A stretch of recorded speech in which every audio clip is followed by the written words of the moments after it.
Welcome back दोस्तों। आज मैं आपके सामने रिसेंटली थिएटर में रिलीज हुई एक तेलुगु साइंस फिक्शन मूवी को लेकर आया हूँ। इसका नाम है रिवाइंड। मूवी के बारे में बात करें तो सच में मूवी की कहानी मुझे बहुत ही पसंद आई। एक बार तो जरूर देख सकते हैं। Actually it's a time travel based movie. कहानी में काफी सारे ट्विस्ट एंड टर्न्स देखने को मिलते हैं।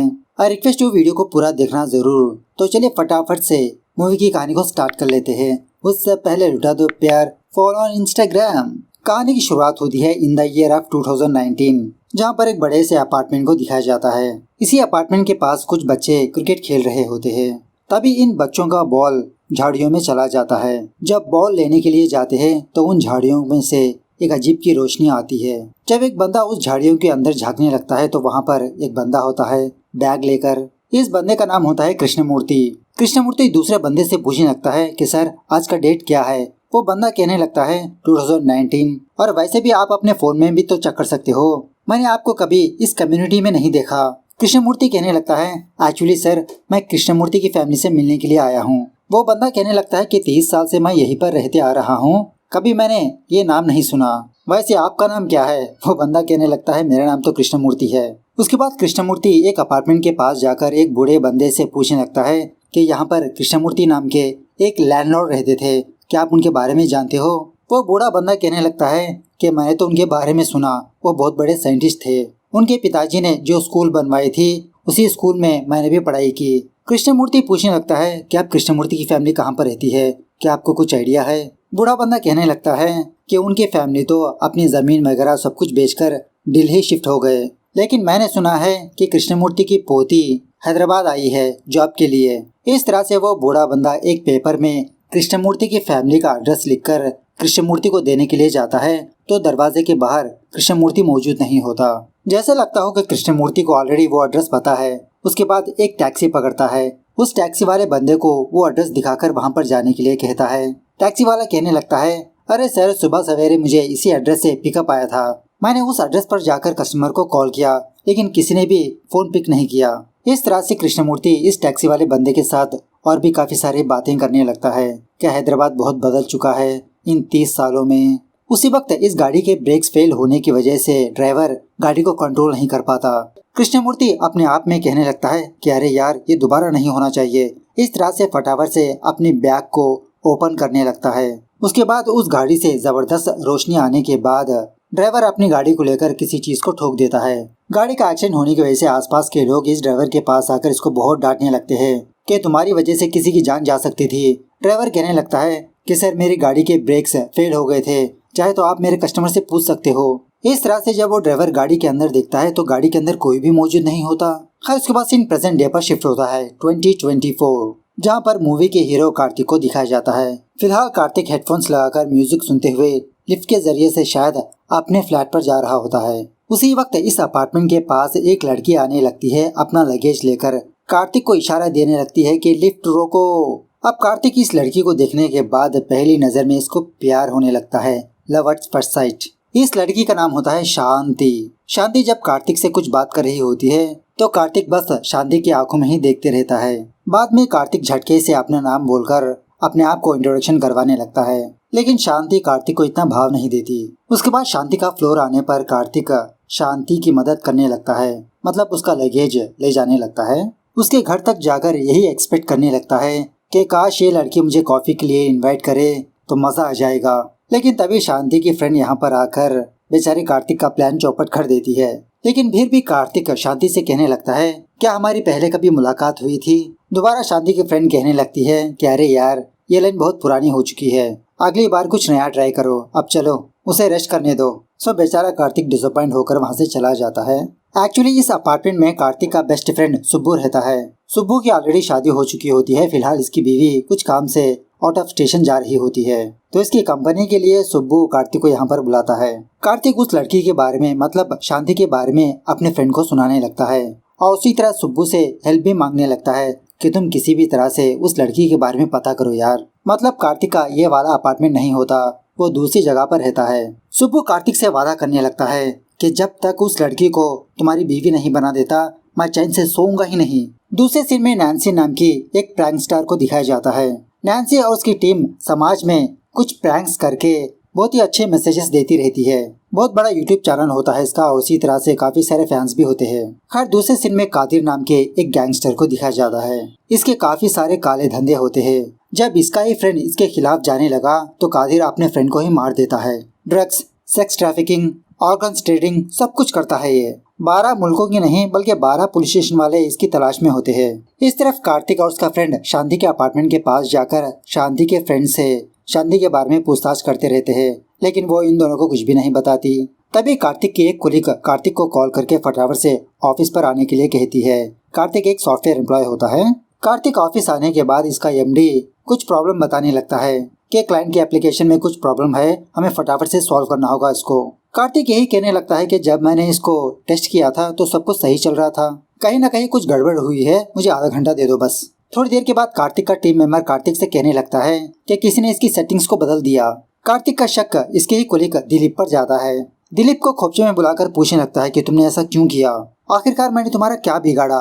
दिलीप कहने लगता है क्या तुम्हें नहीं पता, मेरे कॉलेज डेज में मेरी फ्रेंड्स के सामने मुझे मारा, जब तक तुम यहाँ पर रहोगे मैं तुम्हें तड़पाता ही रहूंगा। कार्तिक कहने लगता है कि अरे यार क्या तुम पागल हो, मैंने पहली बार तुमको ऑफिस में देखा। तभी शॉकिंगली शांति कार्तिक के ऑफिस पर आती है। शांति को यहाँ पर देखकर कार्तिक बहुत खुश होने लगता है कि मैं तो इसके बारे में जानकारी लेने वाला था, ये खुद हमारे ऑफिस में जॉब करने के लिए आई। खैर इसके बाद कार्तिक शांति को अपने सारे टीम मेंबर से मिलवाता है, लेकिन ऑफिस वाले सारे लोग शांति से एक छोटी सी पार्टी मांगने लगते हैं। ज्वाइन होने की खुशी में शांति भी कहने लगती है ठीक है आज रात मेरी प्लेस पर मिलते हैं। उसके बाद ये दोनों कॉफी पीने के लिए जाते हैं। बातों ही बातों में शांति अपने बारे में बताने लगती है कि एक्चुअली हम लोग पहले हैदराबाद में ही थे, लेकिन कुछ कारणों की वजह से दिल्ली शिफ्ट हो गए। इतने साल के बाद मैं दोबारा यहाँ पर आई हूँ। सच में ये शहर से मुझे बहुत प्यार है। उसके बाद कार्तिक का फ्रेंड कार्तिक को कॉल करने पर कार्तिक साइड में आकर अपने फ्रेंड से बात करने लगता है। कार्तिक के फ्रेंड ने शांति के बारे में पता कर लिया होता है, लेकिन इसके फ्रेंड को नहीं पता कि कार्तिक ने इसके बारे में ऑलरेडी जान चुका है। इस तरफ कैफे के अंदर शांति की टक्कर कदीर के एक साथी से होने लगती है। इस पर बहुत गुस्सा करने लगती है कि तुमने जानबूझकर मुझे टच किया, मुझे धक्का दिया। कैफे के बाहर जब नैन्सी कहीं पर जा रही होती है तो कार्तिक नजर आने पर कार्तिक को बुलाने लगती है। उसी वक्त कार्तिक कैफे के अंदर देखने पर शांति कदीर और उसके साथी से झगड़ा कर रही होती है। फटाफट से शांति के पास आकर उन दोनों को रोकने लगता है। तभी कदीर कार्तिक को देखकर कहने लगता है कि मैंने तुम्हें कहीं पर देखा है, इतने दिनों के बाद मिले तुम इस तरह से चाकू लेकर इसका गला काटने के लिए जाता है, लेकिन जस्ट मिस कार्तिक बच जाता है। तभी कदीर का साथी कदीर को लेकर वहाँ से चला जाता है कि भाई भाई यहाँ पर हंगामा मत करो, चलो यहाँ से निकलते हैं। दूसरी तरफ वो प्रैंकस्टर नैन्सी कार्तिक को ढूंढती रहती है, मतलब उसको कुछ बताना चाहती है, लेकिन वो इसकी आंखों से मिस हो जाता है। खैर उसी शाम शांति अपने सारे कोलिग्स को अपने घर पर पार्टी देने लगती है। इसी दरमियान में दिलीप ये ऑब्जर्व करता है कि कार्तिक शांति को ही देख रहा है। थोड़ी देर के बाद पार्टी शार्टी खत्म होने के बाद सारे लोग वहाँ से चले जाते हैं। तभी दिलीप दोबारा शांति के घर पर आता है।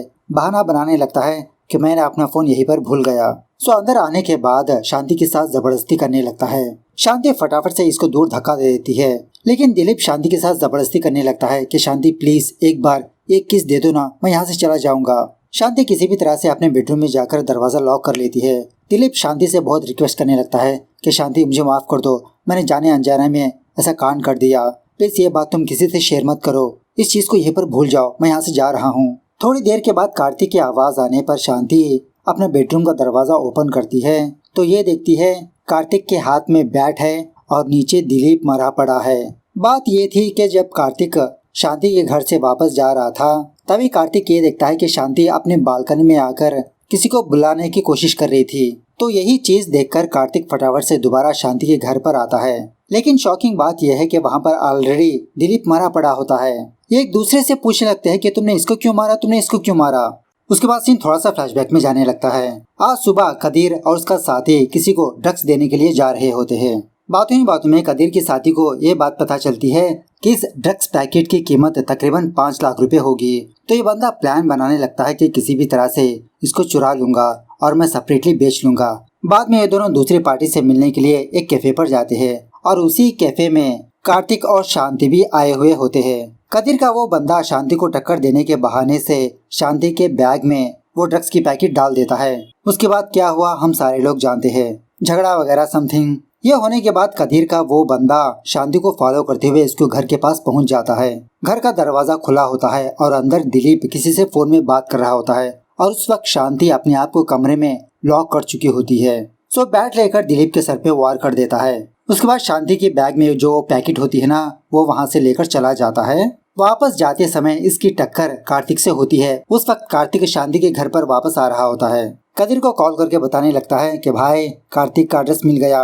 उसके बाद सीन प्रेजेंट डे पर शिफ्ट होता है। कार्तिक और शांति यही सोचने लगते हैं कि हम दोनों के अलावा इस कमरे में कोई और आया था। शांति फटाफट से पुलिस वालों को कॉल करके यहाँ का मामला समझाने लगती है, लेकिन तभी बीच में ही अपनी बात को काट देती है, क्योंकि कार्तिक के हाथ में जो बैट होती है ना, उसके ऊपर इसके फिंगरप्रिंट्स होते हैं। सो यही प्राइम सस्पेक्ट हो सकता है। शांति अपने जान पहचान के एक लॉयर को अपने घर पर बुलाती है, मतलब लॉयर की मदद लेने लगती है। शॉकिंगली शांति के घर में डेड बॉडी मौजूद नहीं होती। उसी वक्त यहाँ पर कदीर आता है, चाकू से इस पर हमला करने की कोशिश करने लगता है। इस तरह से इन दोनों के बीच जबरदस्त तरीके से हाथापाई होने लगती है। इसी दरमियान में जब कार्तिक को मारने ही वाला होता है, तभी वॉशरूम से दिलीप बाहर आने पर इसको वो चाकू लग जाती है। मतलब दिलीप मरा नहीं था, वो बेहोश पड़ा था, मूतने के लिए गया था बेचारा। उसके बाद क्या था, पुलिस वाले कदीर को अरेस्ट कर लेते हैं। पुलिस वाला कार्तिक और शांति को बहुत थैंक यू बोलने लगता है कि इसका असली नाम कासिम है, बहुत बड़ा क्रिमिनल। लास्ट टाइम हमने इसको अरेस्ट किया था, लेकिन एविडेंस ना होने की वजह से इसको छोड़ना पड़ा। अब जाके हाथ आया है बंदा, अब देखता हूँ कैसे बाहर आएगा साला, ये मर्डर केस ही ठोक दूंगा इस पर। यह होने के बाद कार्तिक शांति को उसके घर पर ड्रॉप करने के लिए जाता है। काफी पर इनवाइट करने लगती है। कार्तिक शांति का घर बस ऐसे ही देखते रहता है। तभी दीवार पर इसको एक बंदे की फोटो नजर आती है। उस बंदे के बगल में शांति बैठी होती है। अब कार्तिक जलस होकर शांति से पूछने लगता है कि ये बंदा कौन है, स्पेशली तुमने दीवार पर क्यों चिपकाई। शांति कहने लगती है कि मेरा बेस्ट फ्रेंड है, श्रीनु नाम है इसका, मेरा सीनियर, प्रपोज भी किया था। कार्तिक पूछने लगता है तो तुमने क्या जवाब दिया। शांति कहने लगती है किसी से प्यार करने के लिए बस एक मोमेंट चाहिए, लेकिन इतने साल मैं और श्रीनु साथ रहे, ऐसा मोमेंट मुझे कभी भी नजर नहीं आया। मैंने उससे कहा कि पहले हम दोनों करियर बना लेते हैं, बाद में देखेंगे। खैर उसी फोटो के बगल में शांति के दादाजी की फोटो भी होती है। कार्तिक ये ऑब्जर्व करता है कि हर फोटो में इसके दादाजी बैग पकड़ के रखा है। इसी बंदे को मूवी के स्टार्टिंग में दिखाया गया था, कृष्णमूर्ति। शांति कहने लगती है अरे उस बैग के बारे में बहुत ही लंबी कहानी है, बहुत बड़े प्रोफेसर थे मेरे दादाजी। उसी वक्त कार्तिक का फ्रेंड कॉल करने पर कार्तिक अपने फ्रेंड के पास जाने लगता है। खैर सुबह होने के बाद शांति कार्तिक को कॉल करके इसको पिकअप करने के लिए कहती है, साथ में ये दोनों ऑफिस चलेंगे। एमडी कार्तिक से कहने लगता है कि अभी अभी क्लाइंट से कॉल आया है, प्रोग्राम में कुछ बग्स है, उसे फटाफट से क्लियर करना होगा और वो भी 5 घंटों में। कार्तिक कहने लगता है कि अरे सर ये तो बहुत ही इम्पॉसिबल का काम है। एमडी कहने लगता है कि मुझे पता है इट्स इम्पॉसिबल, लेकिन अगर ये काम कर दिया तो हमारे कंपनी को बहुत बड़ा प्रॉफिट होगा।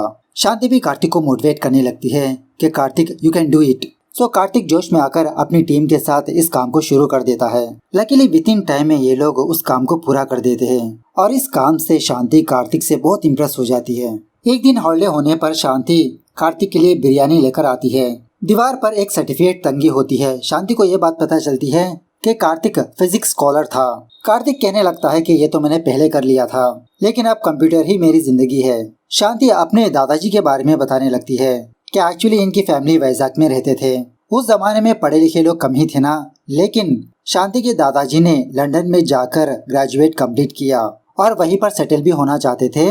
लेकिन उससे पहले शांति के दादा के पापा ने शांति के दादाजी की शादी करवा दी, वही कृष्णमूर्ति की शादी करवा दी। मेरी दादी कहती थी कि हमेशा मेरे दादाजी कोई ना कोई रिसर्च करते थे, अपनी सारी जिंदगी अपने एक लैब में गुजारते थे। तुमने मेरे घर पर एक बैग देखी थी ना, मेरे दादाजी के पास थी, वही था मेरे दादाजी का एक्सपेरिमेंट। मेरे दादी कहती थी कि मेरे दादाजी टाइम मशीन बनाने के चक्कर में थे।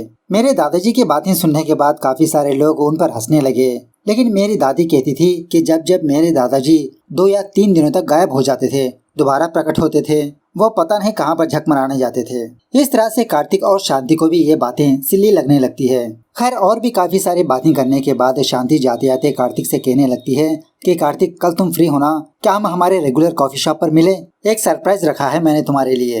एक्चुअली दूसरे दिन कार्तिक का बर्थडे होता है। दूसरे दिन कार्तिक का फ्रेंड कार्तिक को वीडियो कॉल करके इसको बर्थडे विश करने लगता है और इसी तरह इसके लिए केक भी भेजा, लेकिन कार्तिक थोड़ा मायूस सा नजर आता है।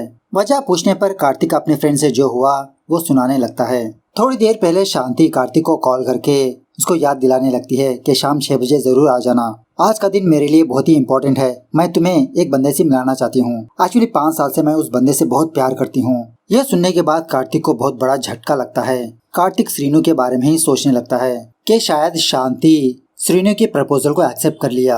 खैर जो भी हो, कार्तिक उस कॉफी शॉप पर जाने लगता है तो सच में शांति के पास श्रीनु बैठा होता है। ये दोनों बहुत ही क्लोज होते हैं। ये देखकर कार्तिक का वहाँ पर जाने का मन नहीं होता। उसी वक्त नैन्सी वो प्रैंकस्टर कार्तिक के पास आकर कहने लगती है कि मैं तुमको कितने सालों से ढूंढ रही हूँ, फाइनली आज तुम मिल ही गए, और वैसे क्या तुम लकी से मिले। इसकी बातें सुनने के बाद कार्तिक यही सोचने लगता है कि ये भी एक प्रैंक होगा, कहीं पर हिडन कैमरा छुपे होंगे। बिना शांति से मिले वो वहाँ से चला जाता है। तभी इसके सामने कदीर और उसके गुंडे आते हैं।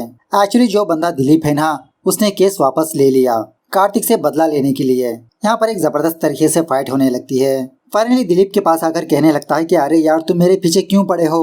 दिलीप कहने लगता है कि तुमने खामखा मुझे मारा पीटा इसीलिए। तब जाके कार्तिक को कुछ बातें खलकने लगती है कि दिलीप हमेशा मुझसे यही बात क्यों कहते रहता है, और इस कदीर ने पहले मुझे कहाँ पर देखा, और ये नैन्सी मुझे कैसे पहचानती है, और इसी तरह ये श्रीनु 5 साल के बाद अब क्यों टपक पड़ा। इसी गम को याद करते हुए कार्तिक बहुत दारू पीकर अपने घर पर जाकर सो जाता है, और वो भी अपने मरे हुए पिताजी को याद करते हुए अपने पापा की याद में कुछ सामानों को निकाल रहा होता है। तो इसके घर में वो वाली बैग होती है, कृष्णमूर्ति की बैग। फिलहाल तो नहीं देखता, लेकिन जब सुबह इसको होश आता है तो इसकी नजर इस बैग पर पड़ती है। इस बैग को देखकर कार्तिक को शांति के दादाजी के बारे में याद आता है कि ऐसी ही बैग इसने देखी थी ना। सीन थोड़ा सा फ्लैशबैक में जाने लगता है। जब कृष्णमूर्ति का एक्सीडेंट होने वाला था उसी वक्त ये दोबारा अपने टाइमलाइन में आ जाता है। मतलब कृष्णमूर्ति डायरेक्ट अपने घर में टपक पड़ता है। कृष्णमूर्ति की बीवी कहने लगती है कि आज आए आप, कहाँ गए थे इतने दिन, हमेशा ये बैग लेकर घूमते रहते हो, पता नहीं कहाँ पर जाते हो। कृष्णमूर्ति का एक ही सपना होता है कि किसी भी तरह से अपने एक्सपेरिमेंट को प्रूव करेगा। वह एक छोटे से एक्सीडेंट की वजह से इसका सर थोड़ा सा जख्मी होता है। ये देखकर कृष्णमूर्ति की बीवी अपना गुस्सा उस बैग पर निकालते हुए उस बैग को अपने घर से बाहर फेंक देती है। सब कुछ इसी बैग की वजह से हुआ। वो बैग एक ट्रैक्टर में जाकर गिर जाती है। ये देखकर बेचारे कृष्णमूर्ति को बहुत बड़ा सदमा लगता है, शायद इसको हार्ट अटैक आता है। दूसरी तरफ वो बैग किसी बूढ़े बंदे को मिलती है। ये बूढ़ा बंदा इस बैग को रमेश नाम के एक लड़के को देता है। ये रमेश और कोई नहीं, कार्तिक का फादर होता है। कहने लगता है कि बेटा ये बैग तुम्हारे पास रखो, बाद में आकर ले लूंगा, पता नहीं किसकी है। शॉकिंगली उसी दिन बेचारे उस बूढ़े आदमी की मौत हो जाती है। इसके खेत जल चुके होते हैं इसके लिए। सो इस तरह से ये बैग इतने सालों से कार्तिक के फादर के पास थी। खैर जब कार्तिक इस बैग को ओपन करता है तो इसमें टेप रिकॉर्डर जैसे एक मशीन होती है। सोचने लगता है कि शायद यही वो टाइम मशीन होगी, या तो फिर कोई पुराना टेप रिकॉर्डर। टेस्ट करके देखते हैं। इस तरह से अजीबोगरीब के बटन्स प्रेस करने लगता है, इसको रिपेयर भी करने लगता है। दूसरी तरफ शांति कार्तिक के फ्रेंड को कॉल करके कार्तिक के बारे में पूछने लगती है कि पता नहीं क्यों कार्तिक अपना फोन पिक नहीं कर रहा। इसका फ्रेंड कहने लगता है कि अरे तुम फिक्र मत करो, वो अपने घर पर ही होगा। इस तरह से ये दोनों कार्तिक के घर के पास जाकर दरवाजा खटखटाने लगते हैं। घर के अंदर कार्तिक इस डिवाइस को रेडी कर चुका होता है। सोचने लगता है कि मैं पास्ट में जाकर शांति को उस श्रीनु से मिलने के लिए रोक लूंगा, उसके बाद शांति मेरी ही होगी, या तो फिर मैं अपने पापा को बचाऊं। मेरे पापा तो कोविड के टाइम मरे थे ना। सो दोनों काम एक साथ करने के लिए कार्तिक उस टाइम मशीन का ईयर 2019 रखता है। बटन प्रेस करने पर वो सच में पास्ट में चला जाता है। अपने ही घर में अपने पापा को देखकर कार्तिक बहुत खुश होने लगता है। एक्चुअली कार्तिक की मां मरने के बाद कार्तिक के फादर ने दोबारा शादी नहीं की, और इसी तरह कार्तिक को उसकी मां की कमी कभी नहीं होने दी। इसीलिए कार्तिक अपने फादर से बहुत प्यार करता है। खैर दूसरे दिन जब कार्तिक का फादर अपने ऑफिस जा रहा होता है तो कार्तिक अपने फादर से मास्क पहनने की बात करने लगता है। कार्तिक का फादर कहने लगता है कि अरे मैं क्यों मास्क पहनूं, क्या मैं कोई डॉक्टर हूँ। बिफोर कोविड हम लोग भी यही सोचते थे ना। कोविड टाइम के बारे में अपने फादर को एक्सप्लेन करने लगता है। इसका फादर कार्तिक से यही कहने लगता है, क्या तुमने सुबह होते ही दारू चढ़ा दी। खर्च के बाद कार्तिक शांति के पुराने वाले घर पर जाता है। इसी ईयर में शांति की मुलाकात श्रीनु से हुई थी ना। कार्तिक आसपास के लोगों से शांति के बारे में पूछने लगता है कि वो कहाँ पर जॉब करती है, कब आती है, कब जाती है। शांति से मुलाकात करने के लिए कार्तिक एनआरआई बनकर शांति के ऑफिस पर जाता है। कार्तिक उस कंपनी की एमडी से जानबूझकर शांति के बारे में पूछने लगता है कि तुम्हारे कंपनी में शांति नाम की एक लड़की है ना, मैंने उसका आर्टिकल पढ़ा, प्रोजेक्ट के बारे में मुझे उसी से डिस्कस करना है, क्या आप उसे बुला सकते हो। एक्चुअली उस वक्त शांति लीव पर होती है। शांति का बॉस शांति को कॉल करके लीव कैंसिल करके कल मीटिंग पर आने के लिए कहता है, लेकिन शॉकिंगली उसी वक्त शांति अपना रिजाइन दे देती है। उसके बाद जब कार्तिक वहां से जा रहा होता है तो एक बंदे को फिट्स आने पर कार्तिक इस बंदे की मदद करने लगता है। इस बंदे को लिफ्ट में लाने के बाद पता चलता है कि इस बंदे ने तो एक्टिंग की, वजह पूछने पर यह बंदा कहने लगता है कि एक्चुअली मेरी माँ हॉस्पिटल में है, दोबारा मैं लीव पूछूंगा तो मुझे परमिशन नहीं मिलेगी, इसलिए मैंने ऐसा किया। दूसरे दिन कार्तिक एक बंदे को पैसे देकर उसे बाबा बनाकर शांति के मोहल्ले में जाकर सारे मोहल्ले वालों से कहने लगता है कि यहाँ पर बहुत बड़ी माताजी की पूजा होना चाहिए, तुम्हारे सारे दुख दर्द खत्म हो जाएंगे। सो उसी तरह से उस रात उस मोहल्ले में जबरदस्त तरीके से फंक्शन चलने लगता है। अब इस शोर शराबे से शांति से सो ही नहीं पाती। एक्चुअली कार्तिक का प्लान यही होता है कि रात भर शांति सो ना पाए और सुबह इसकी फ्लाइट मिस हो जाए, क्योंकि सुबह होने के बाद शांति दिल्ली जाना चाहती है। जानबूझकर कार्तिक और उसका साथी शांति के घर में आकर पूजा करवाने के बहाने से शांति का फोन चुरा लेते हैं। खैर सुबह होने के बाद कैब ड्राइवर शांति के घर पर जाता है शांति को पिकअप करने के लिए। ये वही कैब ड्राइवर होता है जो मूवी के स्टार्टिंग में कृष्णमूर्ति को पिक किया था ना, वो वाला बंदा। अब शांति अपना फोन पिक ना करने की वजह से वो टैक्सी ड्राइवर वहाँ से चला जाता है। उसके बाद शांति के फ्रेंड शांति के घर पर आकर इसको नींद से जगाने पर शांति शॉक में रह जाती है कि इसकी फ्लाइट तो मिस हो गई। शांति के फ्रेंड एक और फ्लाइट के बारे में सर्च करने लगती है। शांति अपने फ्रेंड का फोन लेकर अपने ही फोन को कॉल करने पर इसका फोन मोहल्ले के एक बंदे के पास होता है, मतलब कार्तिक ने इस बंदे को दिया था। इस तरफ कार्तिक अपने फादर को बचाने के लिए थोड़ा सा फ्यूचर में जाने की कोशिश करने लगता है, लेकिन वो टाइम मशीन खराब हो चुकी होती है, मतलब छोटा सा शॉर्ट सर्किट हुआ होता है। मशीन को लेकर इधर उधर जाने लगता है रिपेयर करवाने के लिए, लेकिन कहीं पर भी ये टाइम मशीन रिपेयर नहीं होती। सोचने लगता है कि मैं कैसे रिपेयर करूं, क्या करूं। उसी वक्त कार्तिक की नजर कदीर और उसके साथी पर पड़ती है जो खुलेआम किसी बंदे को ड्रग्स बेच रहा होता है। कार्तिक सोचने लगता है कि इस कदीर की वजह से इन द फ्यूचर काफी सारे लोगों को नुकसान हो सकता है, इसको अभी से जेल में डलवाना होगा। इस तरह से इसको मार पीट कर पुलिस स्टेशन ले जाता है। पुलिस वाले जब कदीर की तलाशी लेने लगते हैं तो इसके पास कुछ भी नहीं मिलता। उसी वक्त कार्तिक को अपने टाइम मशीन के बारे में याद आता है। फटाफट से उस जगह पर जाने पर वो बैग वहाँ पर मौजूद नहीं होती। उसी वक्त कार्तिक को एक और शॉकिंग बात पता चलती है कि शांति एक और फ्लाइट से दिल्ली जा रही है और उसी फ्लाइट से श्रीनु नाम का एक बंदा भी जा रहा है। मतलब कार्तिक का फ्रेंड एक ट्रैवल एजेंसी में काम करता है। कार्तिक ने पहले अपने फ्रेंड से पूछा था।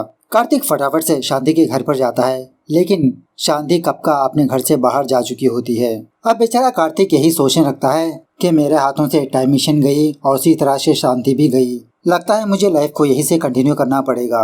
अब यहाँ पर डायरेक्टर भाई साहब से एक सवाल है, यहाँ पर कार्तिक अपने पास में आया तो पास वाला कार्तिक कहाँ पर झक मराने गया, जनता जानना चाहती है भाई। खैर उसी वक्त कार्तिक ये देखता है कि कुछ गुंडे कुछ लड़कियों को छेड़ रहे हैं। कार्तिक वहाँ पर जाकर उन लोगों को जबरदस्त तरीके से मारने पीटने लगता है, लेकिन बाद में पता चलता है कि ये तो एक प्रैंक है इसकी जात का।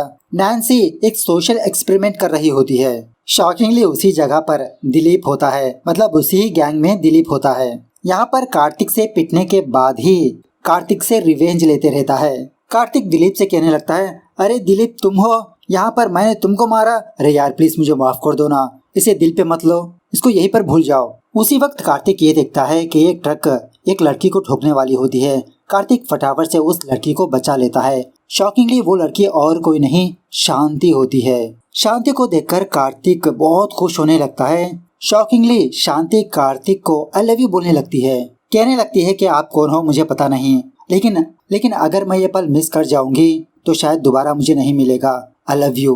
कार्तिक शॉक में रह जाता है कि शांति ने मुझे प्रपोज किया। उसी वक्त कार्तिक का एक्सीडेंट हो जाता है। ठोकने वाला और कोई नहीं वो टैक्सी ड्राइवर होता है जिस गाड़ी में कृष्णमूर्ति था। मतलब उस वक्त गाड़ी के ब्रेक्स फेल हुए थे ना, एक बंदा मरते मरते बचा था, वो बंदा कार्तिक ही था। शांति अपने फ्रेंड के साथ फटाफट से कार्तिक को हॉस्पिटल पहुंचाती है। इसकी फ्रेंड और कोई नहीं नैन्सी होती है। अब शांति का फ्लाइट का टाइम होने लगता है। नैन्सी से कहने लगती है कि तुम यहीं पर रुककर उसका ख्याल रखना, मैं तुम्हें कॉल्स करती रहूंगी। नैन्सी कहने लगती है कि लकी माना कि उस लड़की ने तुम्हारी जान बचाई और तुमने फटाक से आई लव यू क्यों बोल दिया। मतलब यहाँ पर शांति का क्यूट नेम होता है लकी। शांति कहने लगती है कि मैंने उसको पहली बार ऑफिस में देखा, देखते ही पहली नजर में मुझे प्यार हो गया।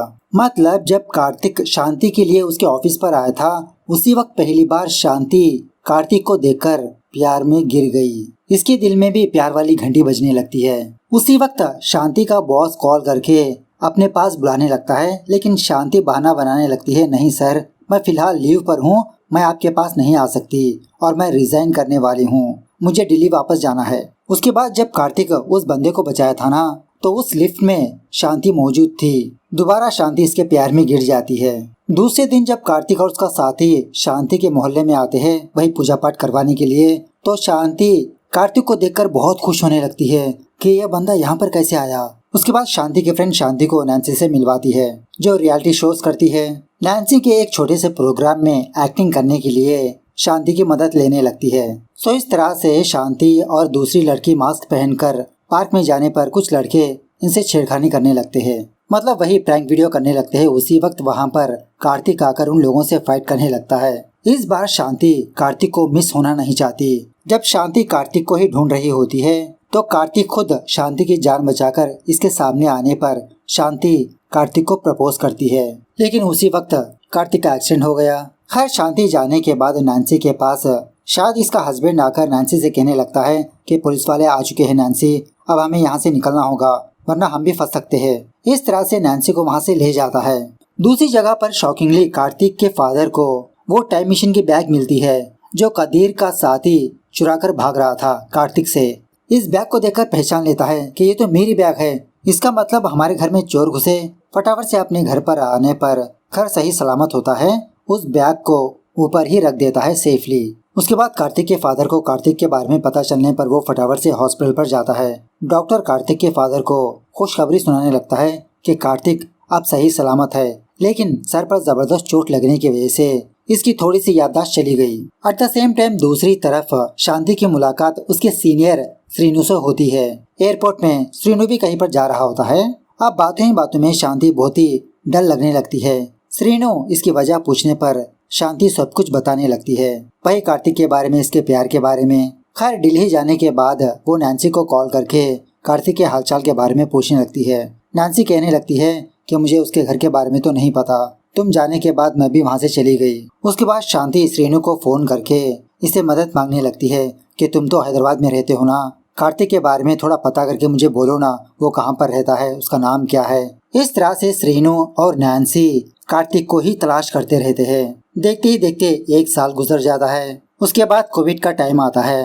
अब इसके बारे में क्या बताए भाई, जैसा लगता हो कि हमने भी 1 साल टाइम ट्रैवल कर लिया। चुटकियों में 1 साल निकल गया इसकी जात का। कोविड का टाइम खत्म होने के बाद श्रीनु दोबारा अपनी कोशिश करने लगता है। फाइनली 2024 में श्रीनु शांति को गुड न्यूज सुनाने लगता है कि इसने कार्तिक का पता कर लिया, और ये भी कहने लगता है कि उस दिन जो एक्सीडेंट हुआ था ना, उसकी वजह से उसकी याददाश्त थोड़ी सी चली गई, पता नहीं वो तुम्हें याद रखेगा भी या नहीं। उसके बाद शांति कार्तिक के ऑफिस में ही इंटरव्यू देकर पास होकर वो हैदराबाद शिफ्ट होती है। जब ये अपने फ्लैट पर जा रही होती है उसी वक्त लिफ्ट में इसको कार्तिक नजर आता है, वही मूवी के स्टार्टिंग में सीन दिखाया था ना।